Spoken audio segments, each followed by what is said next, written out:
Hello students, myself Desmukh Singh, Assistant Professor Chemistry, government college Dholpur. आप सभी का PG college Dholpur के यूट्यूब चैनल पर स्वागत है।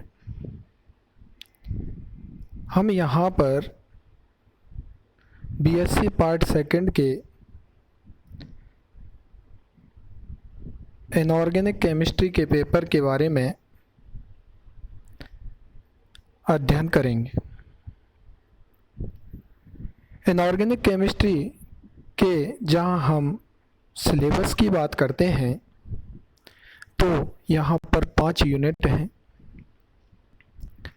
पहली यूनिट में जो कि 2 पार्ट में डिवाइड की गई है, जिसमें आपको प्रथम संक्रमण श्रेणी के तत्वों का रसायन तथा द्वितीय एवं तृतीय संक्रमण श्रेणी के तत्वों के रसायन के बारे में अध्ययन करना है।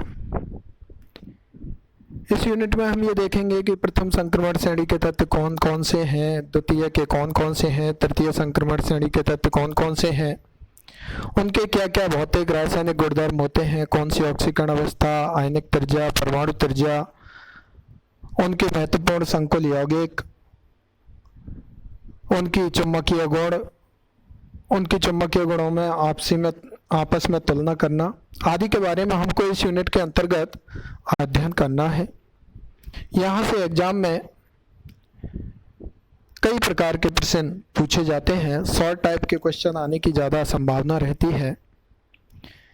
जब हम यूनिट सेकंड की बात करते हैं तो यूनिट सेकंड में हम उप सहसंयोजक यौगिकों को देखेंगे, जिन्हें हम कोऑर्डिनेशन कंपाउंड्स कहते हैं। इसके बारे में आप पिछली क्लासों में पढ़ भी चुके हैं, लेकिन यहाँ पर आपको डिटेल स्टडी इसकी करनी है। उप सहसंयोजक यौगिक किन्हें कहते हैं, कौन कौन से टर्म हम यहाँ पर काम में लेते हैं किसी भी उप सहसंयोजक यौगिक को प्रदर्शित करने के लिए। बर्नर ने कौन सा सिद्धांत उप सहसंयोजक यौगिकों के लिए दिया था। उसके साथ साथ हमें उप सहसंयोजक यौगिकों के नामकरण को यहाँ पर देखना है। उप सहसंयोजक यौगिकों में जो भी समावयवता प्रदर्शित होती है उसका भी अध्ययन हमको यहाँ करना है। उसके साथ साथ उप सहसंयोजक यौगिकों में संरचना को समझाने के लिए जो सिद्धांत दिए गए हैं उसमें से संयोजकता बंध सिद्धांत को हमको इस यूनिट के अंदर पढ़ना है। ये बात हुई हमारी यूनिट सेकंड की। जब हम बात करें यूनिट थर्ड की, तो यूनिट थर्ड में आपको लैंथेनाइड और एक्टिनाइड पढ़ने हैं। इसके बारे में आप पिछली क्लासों में पढ़ चुके हैं, पर यहाँ पर आपको डिटेल स्टडी करनी है इन लैंथेनाइड और एक्टिनाइडों के गुणधर्म, इनके इलेक्ट्रॉनिक विन्यास, इनकी ऑक्सीकरण अवस्थाएं, इनकी चुंबकीय प्रकृति आदि का तुलनात्मक और विस्तृत अध्ययन हमको करना है। जब हम बात करें यूनिट फोर्थ की, जिसका नाम है ऑक्सीकरण और अपचयन, यहाँ पर आपको ऑक्सीकरण और अपचयन को देखना है। उसके साथ साथ ऑक्सीकरण और अपचयन को एलिंगम आरेख, पायरेक्स आरेख, लैटिमर आरेख आदि के द्वारा विभिन्न प्रकार की धातुओं के ऑक्साइड के लिए अध्ययन भी करना है। जब हम बात करते हैं फिफ्थ यूनिट की, वो 2 पार्ट में क्लासिफाई है, 2 पार्ट में उसको वर्गीकृत किया गया है। एक पार्ट आपका एसिड एंड बेस है, अम्ल एवं क्षार। यहाँ पर अम्ल एवं क्षार को वर्गीकृत करने के लिए विभिन्न प्रकार के जो भी सिद्धांत दिए गए हैं, आरेनियस का सिद्धांत क्या है, ब्राउनस्टेड लॉरी का सिद्धांत क्या है, लक्स फ्लड सिद्धांत क्या है, इस तरीके से लोइस एसिड बेस थ्योरी क्या है, इस तरीके से कई तरीके से जो सिद्धांत दिए गए हैं उनके द्वारा हमको अम्ल एवं क्षार को क्लासिफाई करना है, उनके यूजेस देखने हैं। दूसरा जो पार्ट है इस 5वीं यूनिट का, वो है अजलीय विलायक, नॉन एक्वस सॉल्वेंट। यहाँ पर हमको जल के अलावा विलायक के रूप में काम में आने वाले विभिन्न विलायकों के बारे में, जैसे अमोनिया, द्रव SO2 और भी अन्य विलायकों के बारे में अध्ययन करना है कि हम इन विलायकों का उपयोग करके किस किस प्रकार से कौन कौन सी अवक्रियाओं को प्रदर्शित कर सकते हैं। तो ये बात हुई हमारी पांचों यूनिट्स की, जिसमें आप देख सकते हैं जिसमें इकाई प्रथम और इकाई पंचम दो पार्ट में क्लासिफाई है। द्वितीय, तृतीय और चतुर्थ जो इकाई है उसमें एक एक पार्ट है। जहाँ तक हम यूनिवर्सिटी एग्जाम की बात करें तो हर इकाई से 2 प्रश्न आते हैं, टोटल 10 प्रश्न पेपर में होते हैं, जिसमें से आपको हर यूनिट में से एक एक प्रश्न को हल करते हुए कुल 5 प्रश्नों के उत्तर देने होते हैं। अब हम बात करते हैं, यहाँ पर हम शुरुआत कर रहे हैं इकाई द्वितीय की, जिसका नाम है उप सहसंयोजक यौगिक। क्या नाम है? उप सहसंयोजक यौगिक, जिसे हम बोलते हैं कोऑर्डिनेशन कंपाउंड। इस यूनिट में सर्वप्रथम हमको क्या क्या इस यूनिट के अंतर्गत पढ़ना है, मैंने इसको टॉपिक वाइज यहाँ पर लिखा है और उसी के अनुसार मैं यहाँ पर आपको वीडियो अपलोड करूँगा। पहला, उपसंयोजक यौगिकों के बारे में हमको परिचय क्या है, क्या परिभाषा है, कैसे हम इन यौगिकों को परिभाषित कर सकते हैं। दूसरा, पद एवं परिभाषा से मतलब यह है कि उपसंयोजक यौगिक की हम जब भी संरचना को दिखाते हैं तो कुछ टर्म्स का यूज करते हैं, कुछ शब्दों का उपयोग करते हैं। उन शब्दों का परिभाषा की दृष्टि से वास्तविक तथ्य क्या होता है वो हमको देखना है। ये दो टॉपिक जो हैं, परिचय, पद एवं परिभाषा, यहाँ से एग्जाम में क्वेश्चन कम आता है, परंतु इसे समझना और पढ़ना जरूरी होता है आगे की स्टडी के लिए। अगला जो टॉपिक आएगा वो होगा वर्नर का सिद्धांत। अल्फ्रेड वर्नर ने जो अपना उपसंयोजक यौगिकों की संरचना को स्पष्ट करने के लिए सिद्धांत दिया था और इसके प्रायोगिक प्रमाण, इसकी सत्यता कैसे साबित हुई, उसको हमें देखना है। उससे आगे हमें बात करनी है प्रभावी परमाणु संख्या नियम, जिसे हम कहते हैं EAN रूल। उसको हमें देखना है कि कोई भी उपसंयोजक यौगिक EAN रूल को फॉलो करता है, फॉलो का मतलब EAN रूल का पालन करता है या नहीं करता है। कैसे हम पता लगाएंगे कि ये उपसंयोजक यौगिक या संकुल यौगिक EAN रूल को फॉलो करेगा या नहीं करेगा। उसके बाद हमें अगला टॉपिक पढ़ना है कीलेटीकरण। उसके बाद हमें बात करनी है उपसंयोजक यौगिकों के नामकरण की। उसके बाद हमें बात करनी है उपसंयोजक यौगिकों के द्वारा प्रदर्शित की जाने वाली समावयवता की, आइसोमेरिज्म की, ज्यामितीय समावयवता और प्रकाशिक समावयवता को यहाँ पर हम मुख्यतः देखेंगे। और इस यूनिट के जो लास्ट का टॉपिक है वो है कि जो भी संक्रमण धातुओं के द्वारा बनाए जाने वाले संकुल यौगिक होते हैं उनके लिए BBT क्या है, उनके लिए संयोजकता बंध सिद्धांत क्या है। तो इस तरीके से यहाँ पर हमारे पास इन टॉपिक्स के अंतर्गत हमें इस यूनिट की स्टडी करनी है। और यहाँ पर हम पहले इस वीडियो के माध्यम से परिचय, पद एवं परिभाषा को उपसंयोजक यौगिकों के लिए इन दोनों टर्म्स का क्या यूज है, आइए इस वीडियो के माध्यम से देखने का प्रयास करते हैं। परिचय की जब हम बात करते हैं तो सर्वप्रथम हम ये देखते हैं कि जो भी अकार्बनिक यौगिक होते हैं उन अकार्बनिक यौगिकों को लवणों के रूप में जब हम विभक्त करते हैं तो वो दो तरीके से करते हैं। एक तो होते हैं हमारे साधारण लवण और दूसरे होते हैं हमारे, साधारण लवण का मतलब है साधारण यौगिक, और दूसरे होते हैं हमारे योगात्मक यौगिक। इन योगात्मक यौगिकों को हम दो तरीके से डिवाइड करते हैं। वो होते हैं, एक होते हैं हमारे पास द्विक लवण, डबल साल्ट, और दूसरे होते हैं हमारे जटिल या संकुल लवण। तो आकार्निक यौगिकों को हम मुख्यतः 3 श्रेणियों में डिवाइड कर सकते हैं, जिसमें से पहला पार्ट जो होता है वो होता है हमारा साधारण लवण का, और दूसरा और तीसरा जो पार्ट है जो आपको यहाँ दिख रहा है, एक है आपका द्विक लवण और दूसरा है आपका जटिल या संकुल लवण। ये दोनों ही योगात्मक यौगिक के अंतर्गत आते हैं। आइए हम इन तीनों लवणों में क्या क्या मुख्य अंतर होता है उसको समझने का प्रयास करते हैं। तो सबसे पहले जब हम बात करते हैं साधारण लवण, तो साधारण लवण ऐसे यौगिक होते हैं जो कि एक ही प्रकार के धनायन एवं ऋणायन से मिलकर बने होते हैं। सामान्यतः हम ये जानते हैं कि अम्ल और क्षार जब आपस में क्रिया करते हैं तो उन दोनों के मध्य पारस्परिक क्रिया के फलस्वरूप उदासीनीकरण अवक्रिया होती है, और जिस लवण का निर्माण होता है उस लवण को हम साधारण लवण के नाम से जानते हैं। उस लवण को हम क्या बोलते हैं? साधारण लवण के नाम से जानते हैं। जैसे अब जब हम इन लवणों को जल में विलय करते हैं, जो हमारे साधारण लवण होते हैं, तो ये जल में विलय होकर अपने में उपस्थित जो भी आयन होते हैं धनायन और ऋणायन उसमें टूट जाते हैं। जैसे HCl और NaOH की जब हम आपस में अवक्रिया कराते हैं तो अवक्रिया कराने पर हमको उत्पाद के रूप में क्या दिखाई देता है? NaCl प्राप्त होता है। HCl और KOH की क्रिया कराते हैं तो हमको उत्पाद के रूप में साधारण लवण कौन सा प्राप्त होता है? KCl, जिसे हम बोलते हैं पोटेशियम क्लोराइड।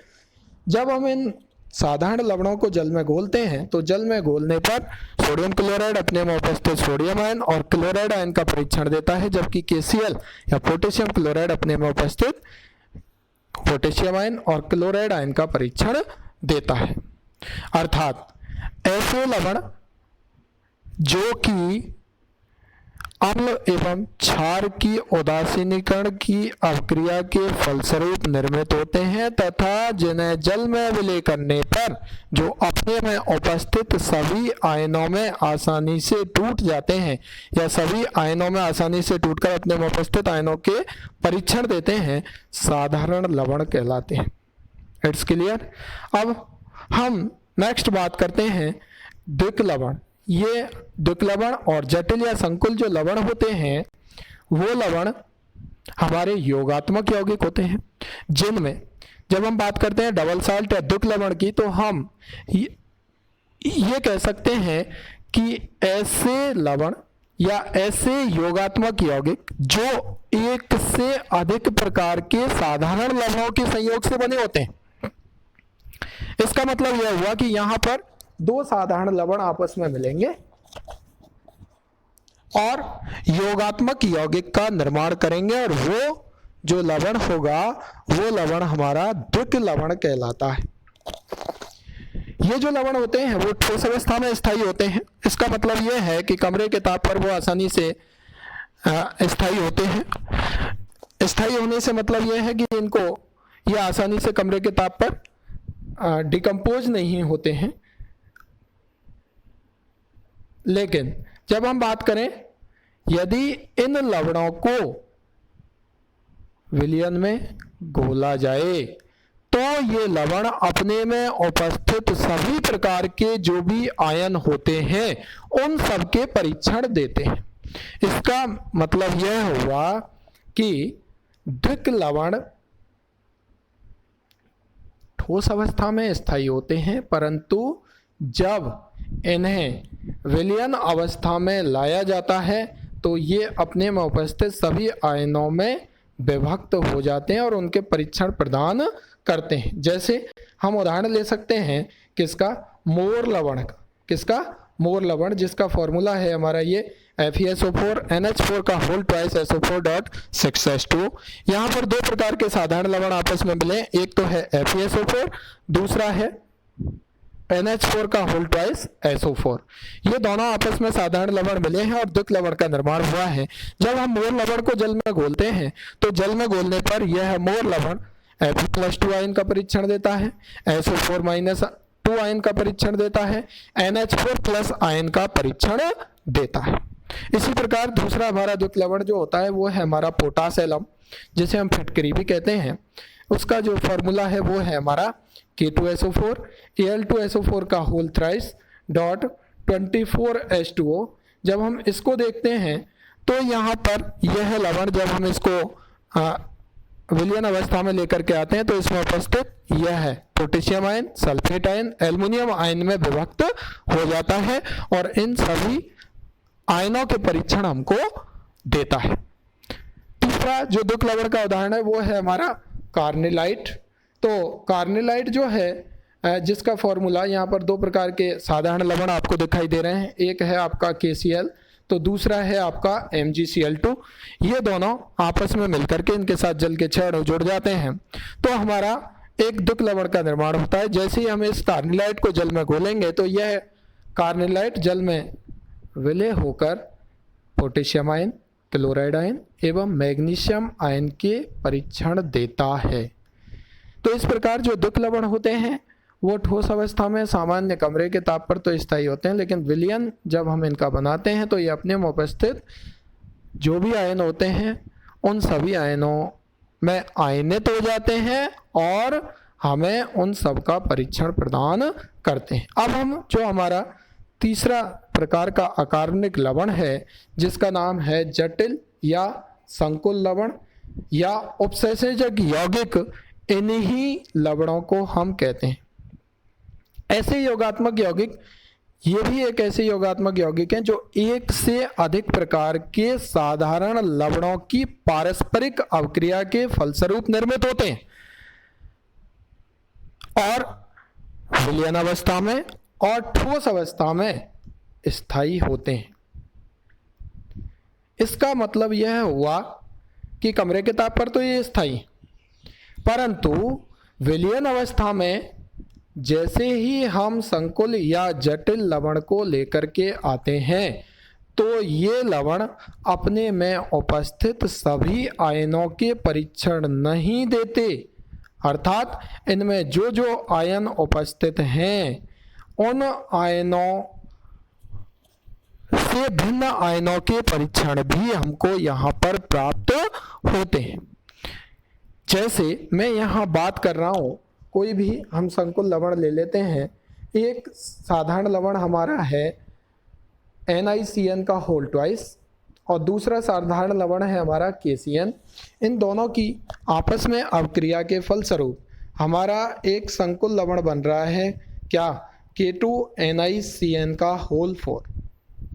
जैसे ही हम इस K2NiCN का होल 4 संकुल लवण को जल में विलय करते हैं तो सामान्य तौर पर यदि यह विलयन अवस्था में स्थायी नहीं होता तो यह अपने में उपस्थित पोटेशियम आयन, निकेल आयन और साइनाइड आयन का परीक्षण देना चाहिए था, परंतु वास्तव में जब इसे जल में विलय किया जाता है तो यह पोटेशियम आयन और NiCN का होल 4-2 संकुल आयन प्रदान करता है।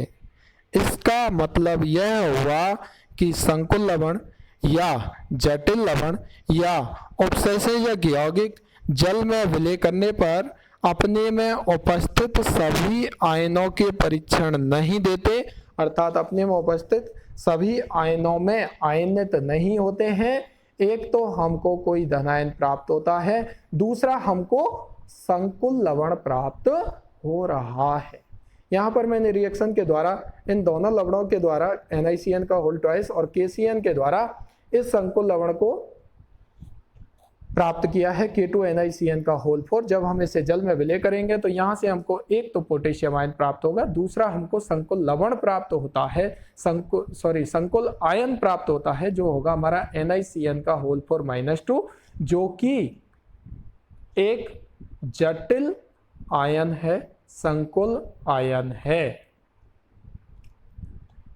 तो अब हम बात करते हैं कि द्विक लवण और साधारण लवण में वास्तव में अंतर क्या होता है, क्योंकि द्विक लवण और संकुल लवण में अंतर क्या होता है।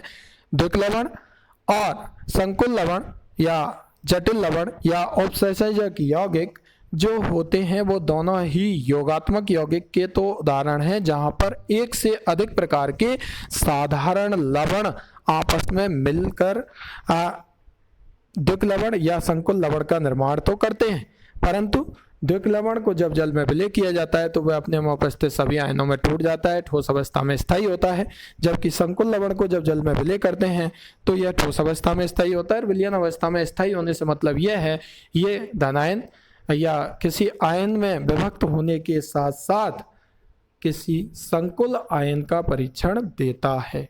तो जब हम इन दोनों में अंतर की बात करेंगे तो पहला जो अंतर निकल करके आता है वो अंतर है कि द्विक लवण में तो धनायन और ऋणायन जो हमारे आयन हैं उन दोनों के मध्य में कौन सा बंध होता है? आयनिक बंध होता है। कौन सा बंध होता है? आयनिक बंध होता है, जो कि जल में विलय करने पर आसानी से टूट जाता है, क्योंकि आयनिक बंध रखने वाले यौगिक आसानी से आयनित हो जाते हैं। जबकि संकुल लवण में जो हमारा धातु होता है और लिगेंड होता है उन दोनों के बीच में कौन सा बंध उपस्थित होता है?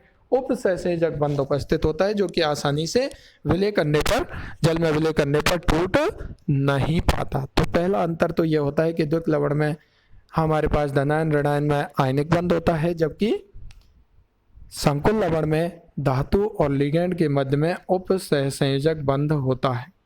जब हम बात करते हैं दूसरे अंतर की, तो द्विक लवण जो होते हैं, द्विक लवण में मूल अवकर्मकों के धनायन एवं ऋणायन अपनी पहचान बनाए रखते हैं, जबकि संकुल लवणों में कुछ आयनों की पहचान खत्म हो जाती है तथा उनकी जगह नए आयन निर्मित हो जाते हैं। इसका मतलब यह हुआ कि जैसे ही द्विक लवणों को हम जल में विलय करते हैं तो वे अपने में उपस्थित जितने भी धनायन होते हैं और जितने भी ऋणायन होते हैं सभी के परीक्षण हमको प्रदान करते हैं, अर्थात अपने में उपस्थित सभी आयनों में वो विभक्त हो जाते हैं। जबकि संकुल लवण अपने में उपस्थित सभी आयनों में नहीं विभक्त हो पाते हैं। कुछ आयन जो कि धनायन हो सकते हैं या ऋणायन हो सकते हैं वो हमको प्राप्त होता है, उसके साथ साथ हमें एक संकुल आयन भी प्राप्त होता है। तो नए आयन निर्मित होने का मतलब यह हुआ, जो मैंने यहाँ नए आयन लिखा है इसका मतलब यह हुआ कि यहाँ पर हमको यहाँ पर संकुल आयन भी हमको देखने को मिलता है। ठीक है, अब हम बात करते हैं तीसरे अंतर की। तो संकुल आयन जो होते हैं या संकुल यौगिक जो होते हैं, उन संकुल यौगिकों में जो प्राप्त होने वाला संकुल आयन होता है उसको हम बड़े कोष्टक या गुरु कोष्टक के अंतर्गत लिखते हैं, जबकि द्विक लवण में जो हमारे धनायन और ऋणायन होते हैं उनको कभी भी बड़े कोष्टक द्वारा प्रदर्शित नहीं किया जाता है। अगला जो अंतर हम देखते हैं, तो संकुल लवण की जब हम बात करते हैं तो उसकी जब हम संरचना को वर्नर के सिद्धांत में हम देखेंगे, वर्नर के सिद्धांत के द्वारा जब हम संकुल लवण की संरचना को लिखने का प्रयास करते हैं तो वहां पर दो तरीके की संयोजकता को हम प्रदर्शित करते हैं। एक होती है हमारी प्राथमिक संयोजकता, एक होती है हमारी द्वितीयक संयोजकता। प्राथमिक संयोजकता हमेशा आयनिक परमंडल में होती है, जबकि द्वितीयक संयोजकता हमेशा समन्वय मंडल में स्थित होती है। जबकि द्विक लवण में ऐसी किसी भी विशेष प्रकार की संयोजकता को हम प्रदर्शित नहीं करते। तो ये कुछ मुख्य अंतर द्विक लवण और साधारण लवण में द्विक लवण और संकुल लवण में होते हैं।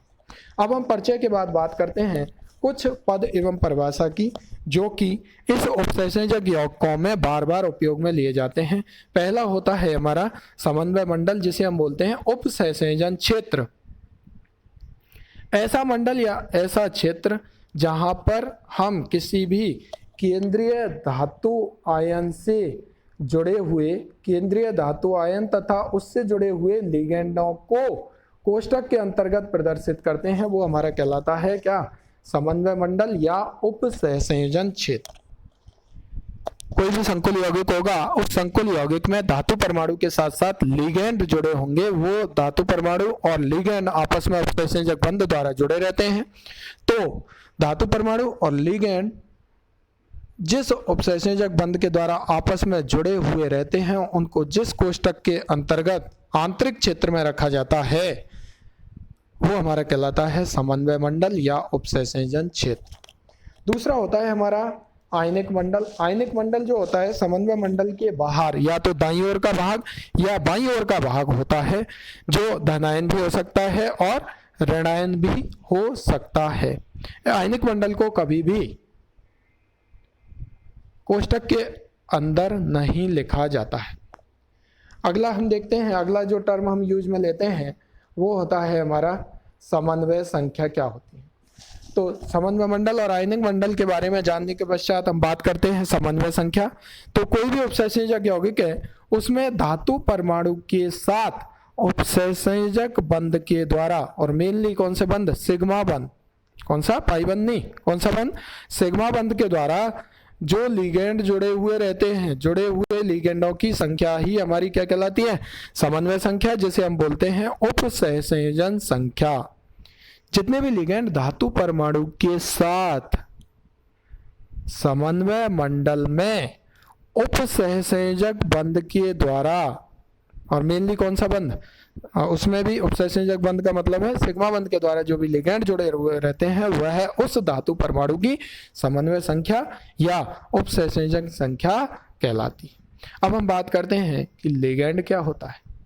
ऐसी प्रजाति, ऐसे आयन, हो सकता है वो धनावेशित हो सकता है वो ऋणावेशित हो सकता है वो उदासीन हो, ऐसे अणु, परमाणु या आयन या ऐसी प्रजाति जो केंद्रीय धातु परमाणु को इलेक्ट्रॉन युग्म प्रदान करके उपसंयोजक बंध द्वारा बंधित होती है, क्या कहलाती है, लिगेंड कहलाती है। केंद्रीय धातु परमाणु के साथ इलेक्ट्रॉन युग्म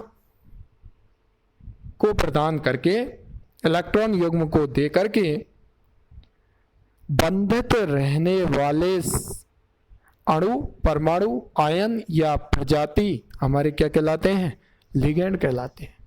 अब ये जो लिगेंड होते हैं इनमें दाता परमाणु उपस्थित होते हैं।